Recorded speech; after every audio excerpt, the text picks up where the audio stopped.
Hello students, welcome to my channel we will win victory classes. Continue करेंगे आज हम अपने features of nature of characteristics of principles of management को। और आज हम देखेंगे फ्लैक्सिबल, जो हमारे 4 फीचर्स रहते हैं। Flexible, mainly behavioural, cause and effect relationship, and the last is contingent. ठीक है, ये हम चारों देखेंगे आज के लेसन में। तो चलिए करते हैं स्टार्ट। फोर्थ है हमारा जो कैरेक्टरिस्टिक, वो है फ्लैक्सिबल। फ्लैक्सिबल क्या होता है? जो भी चीज़ इजीली मूव कर सके, ठीक है, फोल्ड कर सके। तो प्रिंसिपल्स भी जो हैं वो फ्लैक्सिबल हैं हमारे। ये साइंस की तरह नहीं है। जो साइंस के प्रिंसिपल्स होते हैं वो फ्लैक्सिबल नहीं होते, वो रिजिड होते हैं, वो स्टैटिक होते हैं। बट ये मैनेजमेंट के प्रिंसिपल हैं, वो डायनामिक इन नेचर हैं। वो सिचुएशन के अकॉर्डिंग उनके अंदर हम चेंजेस लाते हैं।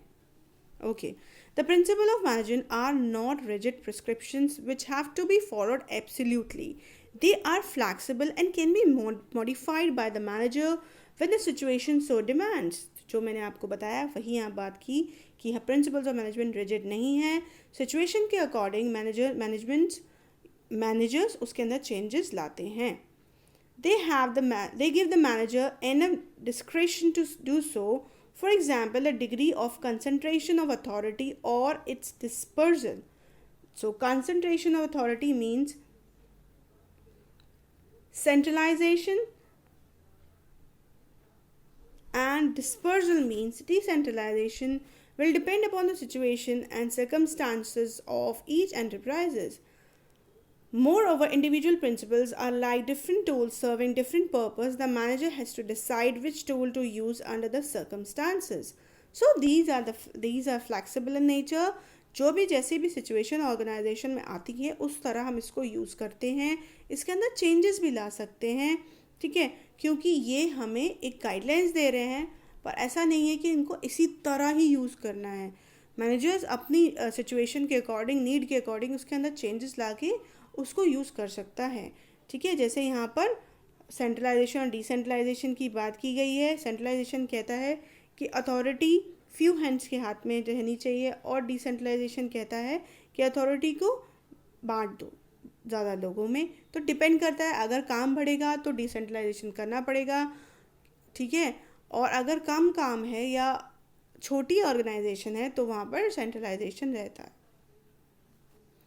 इसके बारे में डिटेल में हम जब प्रिंसिपल्स पढ़ेंगे तो आपको अच्छे से समझाएंगे क्या है सेंट्रलाइजेशन, क्या है डिसेंट्रलाइजेशन। पर यहाँ ये बताया गया है कि as per the demands principle को यूज़ किया जाता है और उसके अंदर चेंजेस हो सकते हैं। नेक्स्ट देखेंगे मेनली बिहेवियरल। अब हमें पता है कि जो प्रिंसिपल्स ऑफ मैनेजमेंट है वो किन पर लगता है, वो ह्यूमंस के ऊपर लगता है, ठीक है। तो but obvious as per the change in the condition of the nature of the employees, हमें प्रिंसिपल्स के अंदर भी बदलाव लाने पड़ते हैं और उसके अकॉर्डिंग ही उसको अप्लाई करना होता है। Management principles aim at influencing behaviour of human beings, ठीक है। Therefore, principles of management are mainly behavioral in nature. It is not that these principles do not pertain to do things and phenomena at all. It is just a matter of emphasis. Moreover, principles enable a better understanding of the relationship between human and material resources and accomplish organizational purposes. So, mainly behavioral means here, जैसे मैंने आपको बात करी कि हम organisation में जब बात करते हैं तो different kind of human beings काम कर रहे हैं, एम्प्लॉयज़ काम कर रहे हैं, तो प्रिंसिपल्स उनके बिहेवियर को इन्फ्लुएंस करने के लिए यूज़ किया जाता है, ठीक है। सो ये प्रिंसिपल्स जो हैं वो हमें एक अच्छा अंडरस्टैंडिंग बनाते हैं बिटवीन ह्यूमंस और मटेरियल रिसोर्सेज के बीच में, ठीक है, और इनकी हेल्प से हम अपने ऑर्गेनाइजेशन के गोल्स को अचीव कर सकते हैं। आगे देखेंगे, for example while planning the layout of a factory, orderliness would require that work flows are match by flow of materials and movement of man, ठीक है। अब बता रहे हैं कि हमें पता है कि हमें इंटीग्रेशन, हमें तालमेल बिठानी पड़ती है, हमें लिंक बिठाना पड़ता है मैन और मटीरियल का। मैन एंड मटीरियल के बीच में क्या बनाना पड़ता है, हमें लिंक्स बिठाने पड़ते हैं। तो इन दोनों को ही मिक्स करके ही हम अपने गोल्स को अचीव कर सकते हैं। राइट. तो ये जो है ये बिहेवियरल इन नेचर है, बिकॉज इनकी जो बिहेवियर्स हैं वो हमें इन पर काम करना पड़ता है और प्रिंसिपल इनके बिहेवियर को इन्फ्लुएंस करने में हमें हेल्प करते हैं. तो वो यही बता रहे हैं यहाँ पे जो एंड में एग्जाम्पल है. While planning the layout of a factory, अब फैक्ट्री के लेआउट जब आप प्लान करेंगे तो ऑर्डरलीनेस वुड रिक्वायर, एक ऑर्डर की ज़रूरत होगी. That work flows are match by the flow of materials, कि मटीरियल का जो फ्लो है वो वर्क फ्लो के साथ मैच करे. और मूवमेंट ऑफ मैन, मूवमेंट मतलब एम्प्लॉयज़ जो हैं, वर्कर्स जो हैं, उनके मूवमेंट से मैच करे कि भैया इतना काम है और इसको काम करने के लिए इतने लोगों की ज़रूरत होगी. हर एक वर्कर्स की कैपेबिलिटी को देखा जाएगा कि एक वर्कर कितना ज़्यादा काम कर सकता है. जैसे अगर यूनिट्स की प्रोडक्शन की बात हो रही है तो एक वर्कर कितने यूनिट्स को बना सकता है, ठीक है, डिपेंड करता है उसकी कैपेबिलिटी के ऊपर. तो वो भी हमें देखना पड़ेगा, ठीक है. अगर हमारे वर्कर्स बहुत अच्छे हैं, बहुत लेबोरियस हैं, कैपेबल हैं, तो हमें कम लेबर्स हायर करना पड़ेगा. लेकिन हमारे जो लेबर्स हैं वो इनकैपेबल हैं, इतने कैपेबल नहीं हैं, इनकैपेबल तो नहीं, हाँ इतने कैपेबल नहीं हैं, ठीक है, तो हमें ज़्यादा लेबर्स रखने पड़ेंगे. तो वर्क फ्लोज मैच करने चाहिए with the flows of materials in the movement of man. So that is why that principles are behavioral. Next देखेंगे cause and effect relationships. The principles of management are intended to establish relationship between cause and effect so they can be used in similar situation in a large number of cases. As such, they tell us if a particular principle was applied in a particular situation, what would be its likely effect. The principles of management are less than perfect since they mainly apply to human behavior. In real life situations are not identical, so accurate cause and effect relationship may be difficult to establish.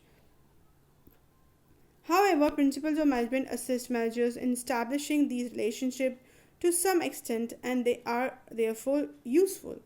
In situation of emergency, it is desirable that someone takes charge and others just follow. But in situation requiring cross-functional expertise, such as setting up new factory, more participative approach to decision making would be advisable. So हम बात करें यहाँ cause and effect relationship की, तो principles of management cause and effect relationship बनाते हैं जहाँ वो बात कर रहे हैं कि हमें पता है कि इस सिचुएशन में क्या इफ़ेक्ट होगा, क्योंकि ये सारे जो प्रिंसिपल्स हैं ये ऑब्जर्वेशन और एक्सपेरिमेंटेशन के थ्रू बने हैं. तो ये हमें बताते हैं कि इस कॉज में आप इसको अप्लाई कर सकते हैं. लेकिन हम ये नहीं कह सकते हैं कि कोई भी प्रिंसिपल जो है वो, हमने बात की कि ह्यूमन बिहेवियर पर डिपेंडेंट है, तो समटाइम्स जो इफ़ेक्ट्स हैं वो डिफरेंट हो सकते हैं. So accurate cause and effect relationship में भी डिफ़िकल्ट टू इस्टेब्लिश. इसलिए यहाँ बोल रहा है कि exactly cause and effect relationship मुश्किल होता है एक्यूरेट करना. बट हाँ, क्योंकि ये प्रिंसिपल्स इतनी ऑब्जर्वेशंस के साथ बने हैं तो हमें ये कहीं ना कहीं गाइडलाइंस तो देते ही हैं. Okay. However, principles of management assist managers to establish these relationships to some extent, है ना, and therefore it is useful. In situations of emergencies, जब भी emergencies होते हैं, it is desirable that someone takes charge and others just follow. तो एक अगर emergency है तो एक को चार्ज लेना चाहिए और दूसरे को फॉलो करना चाहिए. But in situation requiring cross-functional expertise, such as setting up of new factory, more participative approach to decision making would be advisable. लेकिन एक ऐसी सिचुएशन जहाँ पर हमें से फैक्ट्री बनानी है जहाँ पर सबका ही रोल बहुत ज़्यादा इम्पॉर्टेंट है, तो सबको पार्टिसिपेटिव अप्रोच करना होगा, सब इक्वली काम करना होगा, सबको इक्वली डिसीजन मेकिंग अप्रोच के साथ काम करना होगा. So this is how the principles establishes cause and effect relationship. Contingent. The application of principles of management is contingent or dependent upon a prevailing situation at a particular point of time. The application of principle has to be changed as per the requirements. तो जैसी जैसी situation होती है वैसे वैसे हम इसको apply करते हैं, ठीक है. अब वो कह रहे हैं कि प्रिंसिपल का एप्लीकेशन है वो रिक्वायरमेंट के अकॉर्डिंग बदल भी सकता है. For example, employees deserve fair and just remuneration. But what is just and fair determined by multiple factors. They include contribution of the employee, paying capacity of the employer, and also prevailing wage rate for the occupation under consideration. अब बता रहे हैं कि एक principal है हमारा, यहाँ बात होती है कि रेम्यूनरेशन दी जानी चाहिए, मतलब फेयर और जस्ट रेम्यूनरेशन दी जानी चाहिए हर एक एम्प्लॉय को। अब जस्ट एंड फेयर रेम्यूनरेशन को डिटरमाइन करने का भी तो कोई तरीका है। तो हाँ, वो कैसे डिटरमाइन होती है, जहाँ हम बात करते हैं कि क्या एम्प्लॉय कंट्रीब्यूट कर रहा है, क्या पेइंग कैपेसिटी है एम्प्लॉयर की, मतलब कंपनी के देने वाले की, सिचुएशन प्रिवेलिंग वेज रेट क्या चल रही है। तो ये सारी कंडीशंस हमें बताएंगी कि क्या फेयर और जस्ट रेम्यूनरेशन है। तो कंटिंजेंट क्या बात कर रहे हैं कि प्रिवेलिंग सिचुएशन को देखकर हम प्रिंसिपल्स को अप्लाई करते हैं। प्रिवेलिंग सिचुएशन को देखकर हम, जो भी प्रेजेंट सिचुएशन होती है उसको देखकर हम प्रिंसिपल्स को अप्लाई करते हैं। So that is why principle का एक फीचर है जो है कंटिंजेंट, कि एज पर द सिचुएशन चीज़ों को अप्लाई किया जाता है, प्रिंसिपल्स को अप्लाई किया जाता है, और अगर हमारे अकॉर्डिंग प्रिंसिपल उसके अंदर चेंजेस की रिक्वायरमेंट है तो वो भी हम कर सकते हैं। चलिए आगे कंक्लूड करते हैं। Having describe the inherent qualities and characteristics of management principles, it should be easy for you to appreciate the significance of these principles in managerial decision making. But before you can read the following case study of Kiran Majumdar Shaw, a highly successful Indian businesswoman and CEO of Biocon, in the accompanying box के नीचे एक example है, तो वो कह रहे हैं वो भी ज़रूर पढ़िए, जिससे आपको प्रिंसिपल्स, अभी तक हमने जाना कि प्रिंसिपल्स की क्या क्या करेक्टरिस्टिक्स हैं और ये किस तरह अप्लाई की जाती हैं, कैसे डिसीजन मेकिंग में हेल्पफुल होती हैं, ठीक है। और साथ ही साथ वो बोल रहे हैं कि आपको डॉक्टर किरण मजूमदार शॉ का जो नीचे एग्जाम्पल दे रखा है, केस स्टडी दे रखी है, वो भी देखिए, उससे आपको चीज़ें और भी क्लियर होंगी। You should be able to see how she was able to transform a little known sector of biotechnology into a very profitable company and earn titles which any would dream of. From the foregoing story, it is clear that the success of Biocon, due to the efforts of the Dr. Kiran Majumdar Shaw, was not a mere chance. It was a sincere effort which involved application of qualities which are a part of management principles directly or indirectly. Now you can see the significance of these principles. Okay तो यहाँ पे हम बात ज़रूर करेंगे इनकी, doctor किरण मजूमदार की, next video में कि क्या है इसके अंदर, और उसको रिलेट करेंगे विद द प्रिंसिपल्स, ठीक है। तो वीडियोस को देखिए ज़रूर, लाइक करिए, शेयर करिए, सब्सक्राइब करिए चैनल को, और आगे हम कंटिन्यू करेंगे अपने चैप्टर को और स्टार्ट करेंगे significance of principles of management. अपना फीडबैक ज़रूर शेयर करिए कमेंट सेक्शन में जाकर। चलिए तो आपको नेक्स्ट वीडियो में मिलेंगे।